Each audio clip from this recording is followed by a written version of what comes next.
Here's the key on this. Don't major in minor things. If you take up major time to do minor things, I'm telling you, you'll be behind the curve constantly. Here's what we learn in sales training. What's major time and what's minor time? Here's minor time, thinking about prospects. Here's minor time, making lists of prospects. Here's minor time, keeping books on prospects. Here's minor time, going to see the prospect. Here's minor time, evaluating the prospect after you've been there. That's all minor time. Here's major time, in the presence of the prospect. That's major time.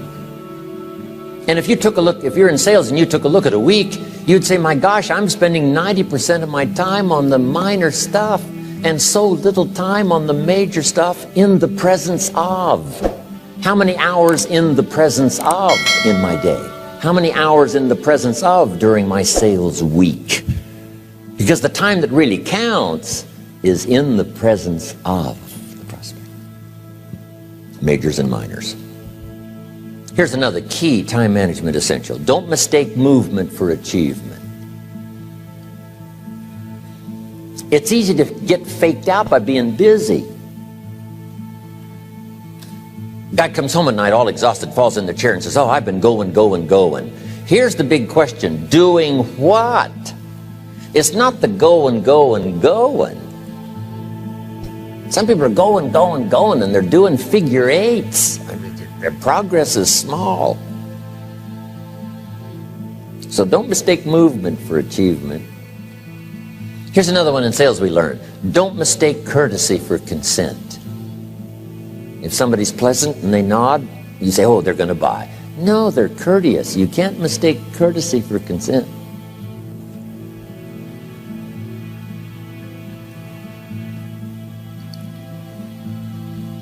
Now here's a big one, concentration. I had to learn this. All those years ago, I'm in the shower trying to compose a letter. Found it turns out to be a strange letter.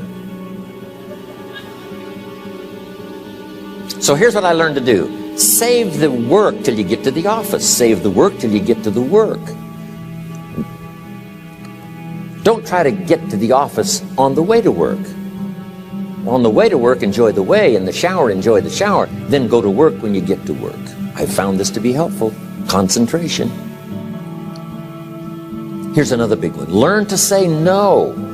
I'm telling you, in such a social society we have now, it's so easy to try to be a nice person, saying yes to everything. Find yourself overloaded. Now you got to call and make the, well, gosh, you know, all the time it takes to back out of something that you said yes to too quickly. Here's what might be better. I don't think so, but if that changes, I'll call you. Little things you can use not to overcommit yourself. My friend Ron Reynolds says, don't let your mouth overload your back. It's a good one. Now here's a big one on time management. When you work, when you play, don't mix the two. Don't work at play. I used to take my family to the beach and I would bring my briefcase.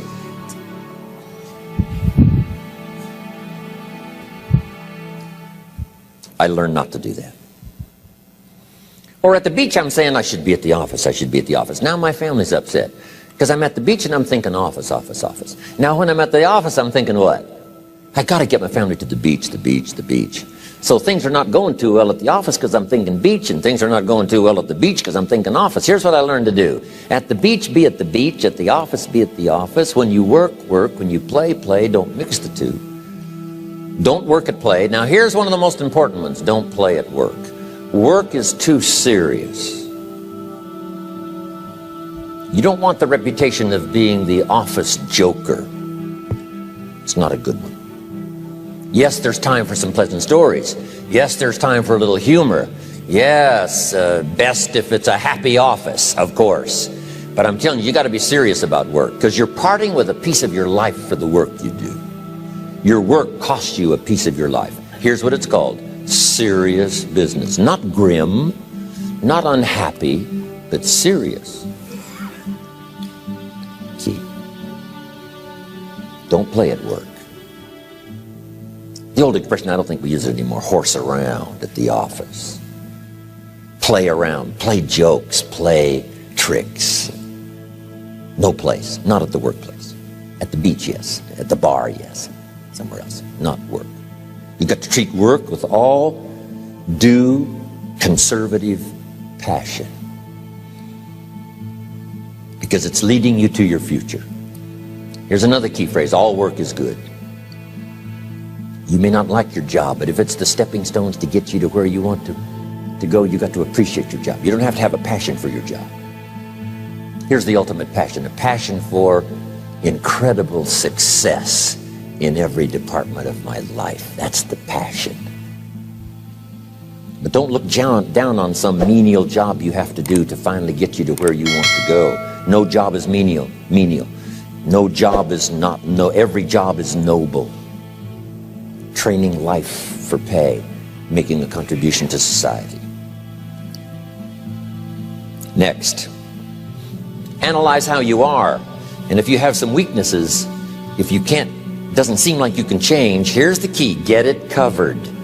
I used to keep promising myself I'd keep the books, keep the books, keep the books. Finally, I gave that up. And back then, it only took me an extra $50, $60 a month for some accountant to keep the books. I said, no, I'm going to save the $50. You can't believe what I started losing in productivity because I tried to save the $50. So the key is, a lot of the time you can stay like you are, but just make sure you get it covered.